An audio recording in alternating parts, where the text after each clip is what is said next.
Assalamualaikum warahmatullahi wabarakatuh. Apa kabar anak-anak hari ini? Semoga sehat-sehat selalu. Amin amin ya robbal alamin.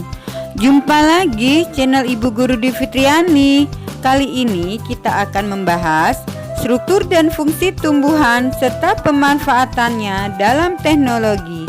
Bagian kedua. Pada bagian sebelumnya kita sudah membahas tentang organ tumbuhan. Organ tumbuhan tersusun atas berbagai jenis jaringan. Masih ingatkah kamu apa itu jaringan? Jaringan adalah sekumpulan sel yang memiliki struktur yang sama yang membentuk suatu kesatuan untuk memberikan fungsi tertentu.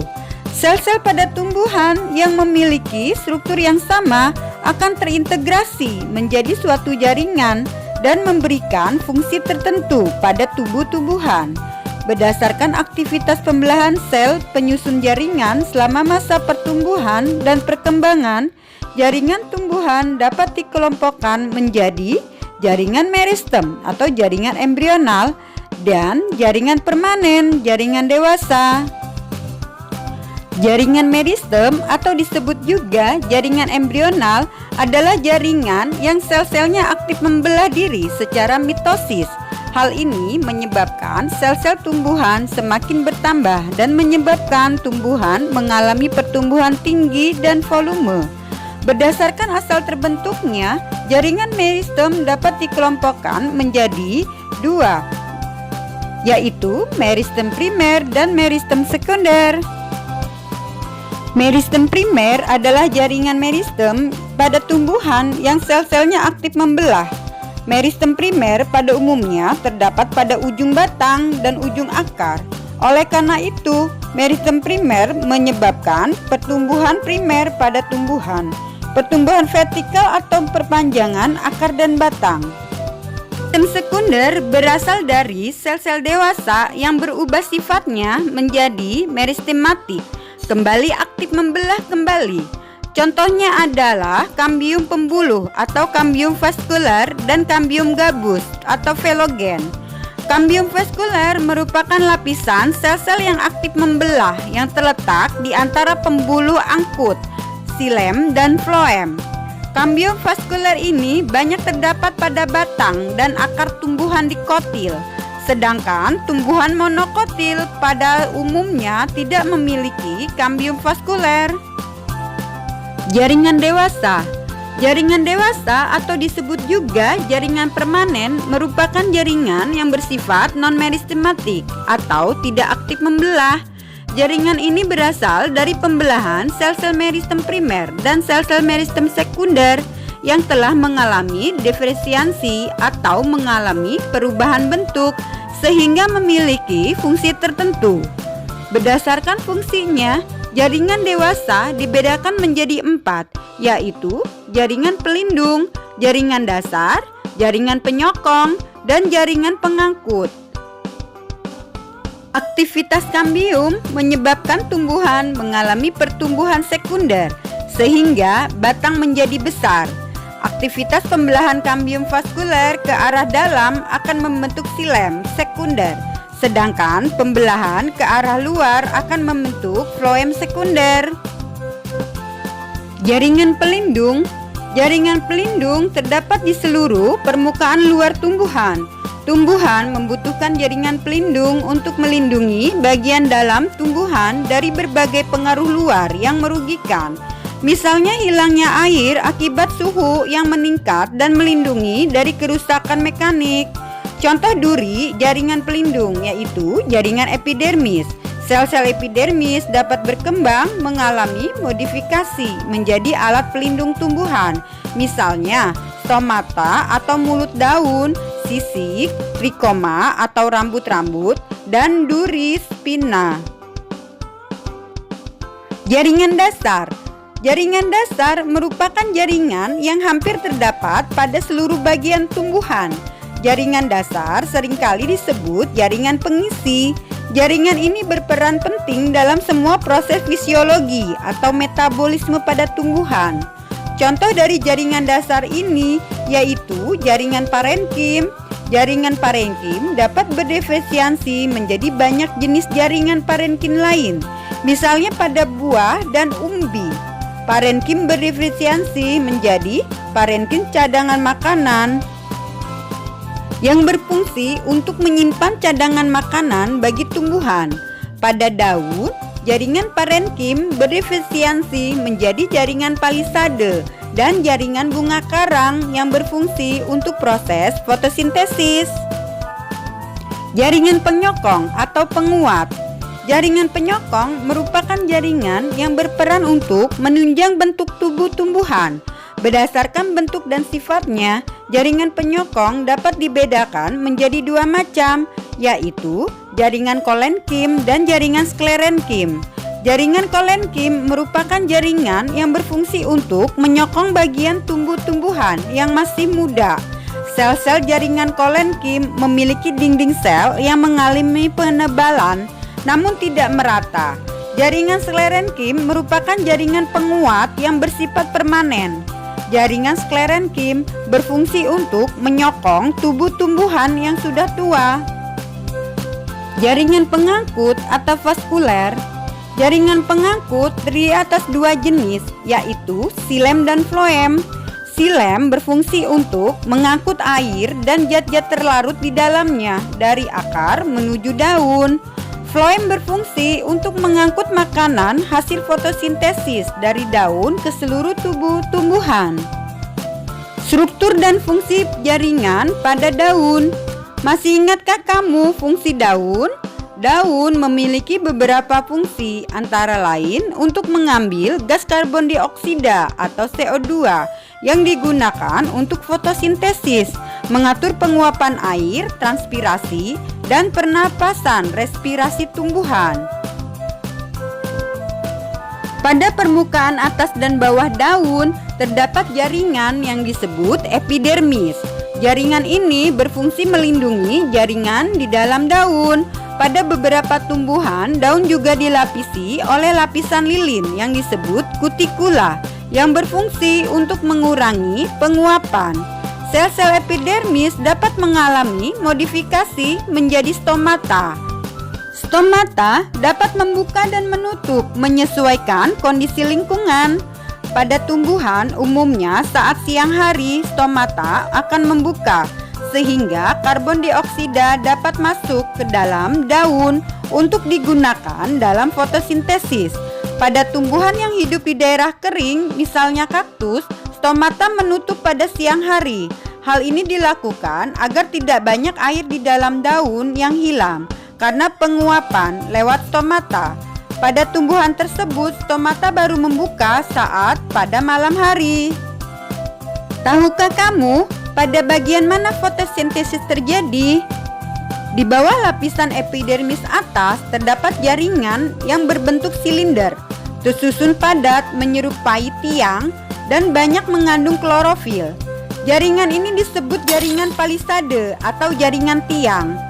Di bawah jaringan palisade terdapat jaringan bunga karang, tersusun dari sel-sel yang bentuknya tidak teratur, tersusun longgar dan juga mengandung klorofil. Kedua jaringan ini merupakan jaringan mesofil. Jaringan mesofil ini sebenarnya merupakan jaringan parenkim yang mengandung klorofil. Di dalam jaringan mesofil inilah terjadi proses fotosintesis. Pada tumbuhan monokotil, mesofil tidak berdiferensiasi menjadi jaringan palisade dan jaringan bunga karang, tetapi tersusun atas sel-sel parenkim yang mengandung klorofil yang memiliki ukuran seragam. Di dalam daun juga terdapat jaringan xilem yang membawa air dan mineral dari batang dan jaringan floem yang berfungsi membawa hasil fotosintesis dari daun untuk disalurkan ke seluruh tubuh tumbuhan. Struktur organ dan jaringan tumbuhan menginspirasi manusia untuk mengembangkan teknologi yang memiliki banyak manfaat bagi manusia. Apa saja teknologi yang telah dikembangkan tersebut? Mari kita pelajari bersama-sama. 1. Panel surya atau solar cell. Pernahkah kamu melihat panel surya? Panel surya merupakan alat yang dapat mengubah sinar matahari menjadi energi listrik. Ketika cahaya matahari menabrak permukaan panel surya, menyebabkan elektron atau partikel penyusun atom yang bermuatan negatif pada panel surya bergerak melalui suatu konduktor dan menjadi arus listrik. Tahukah kamu bahwa mekanisme kerja panel surya terinspirasi oleh mekanisme fotosintesis yang terjadi pada daun tumbuhan? 2. Sensor cahaya. Ketika kamu mengamati lampu penerangan jalan, beberapa lampu penerangan jalan tersebut ada yang dapat menyala sendiri ketika menjelang malam dan mati sendiri saat menjelang pagi, tanpa harus dinyalakan dan dimatikan secara manual. Bagaimana hal tersebut dapat terjadi? Lampu penerangan jalan tersebut mampu menyala dan mati secara otomatis karena dilengkapi dengan sensor cahaya yang disebut fotoresistor atau light dependent resistor atau LDR dan saklar pengatur on dan off. Fotoresistor ini mampu mendeteksi ada dan tidak adanya cahaya di lingkungan sekitar. Fotoresistor merupakan resistor atau hambatan listrik yang dapat diubah nilai hambatannya melalui penyinaran cahaya. Hambatan listrik dari fotoresistor ini akan berkurang jika terkena cahaya. Dengan kata lain, jika terdapat cahaya, alat ini mampu menghantarkan listrik. Saat menjelang pagi, sinar matahari akan mengenai fotoresistor, menyebabkan listrik mengalir menuju saklar. Aktifnya saklar ini malah akan mematikan aliran listrik utama, sehingga lampu penerangan jalan menjadi mati.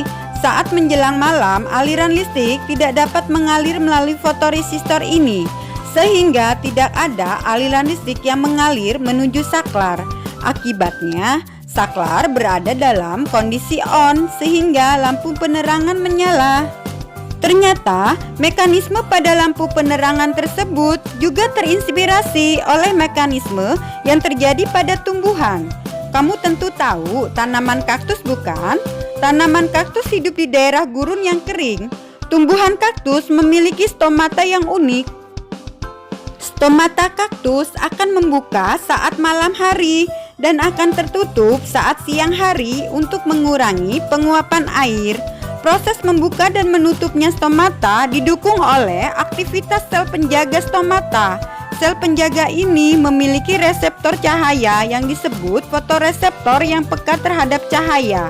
Saat siang hari yang terik, fotoreseptor pada sel penjaga akan menangkap cahaya dan menyebabkan air dalam sel penjaga dipompa keluar dengan bantuan ion-ion. Akibatnya, sel penjaga akan mengecil dan lubang stomata tertutup. Saat malam hari, air dipompa lagi masuk ke dalam sel penjaga dengan bantuan ion-ion, sehingga sel penjaga menjadi lebih besar. Akibatnya stomata menjadi terbuka. 3. Lapisan pelindung dan pengilap. Pernahkah kamu melihat tanaman talas atau daun teratai?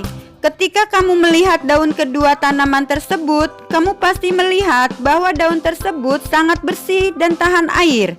Bagaimana hal ini dapat terjadi?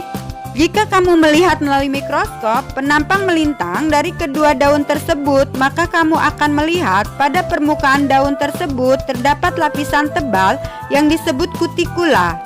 Kutikula ini tersusun atas senyawa lipid berupa lilin dan polimer hidrokarbon yang disebut kutan. Kedua senyawa ini bersifat hidrofobik atau tidak suka air, sehingga jika air mengenai lapisan ini tidak akan membasahi daun. Lapisan lilin juga mampu mencegah menempelnya debu atau kotoran lain dan membuat daun tetap bersih. Tahukah kamu bahwa ilmuwan juga telah mengadopsi mekanisme ini dan menerapkan untuk membuat cat yang tidak mudah kotor, lapisan pengilap, dan lapisan anti air, misalnya pada semir sepatu, lapisan pengilap pada mobil atau perabot rumah tangga, dan lain sebagainya. 4. Alat pemurnian air. Pernahkah kalian bermain ke danau, waduk, atau kolam? Apakah kamu melihat eceng gondok di tempat tersebut? Apakah kamu juga melihat bahwa perairan tersebut jernih? Pada umumnya, perairan yang ditumbuhi eceng gondok, kondisi airnya jernih. Mengapa demikian? Ketika kamu melihat akar eceng gondok, kamu akan melihat akar eceng gondok berbentuk serabut-serabut yang banyak dan rapat. Akar-akar ini mampu menyerap partikel-partikel yang terlarut dalam air, sehingga air menjadi bersih. Bahkan zat-zat berbahaya seperti racun pun dapat diserap oleh eceng gondok. Apabila kamu mengamati membran sel akar secara lebih teliti dengan menggunakan mikroskop elektron, maka akan terlihat lubang-lubang atau saluran kecil pada membran sel akar. Saluran ini terbentuk dari protein dan memiliki lubang dengan ukuran tertentu dan daya ikat tertentu pula. Salah satu salurannya bernama aquiporin. Aquiporin ini merupakan saluran protein kanal yang hanya dapat dilewati oleh air, sehingga partikel lain tidak dapat masuk lewat aquaporin. Mekanisme tersebut menginspirasi ilmuwan untuk mengembangkan teknologi penyaringan atau permunian air. Dengan teknologi ini, air yang kotor dapat disaring sehingga air hasil penyaringan benar-benar bersih dan aman untuk dikonsumsi.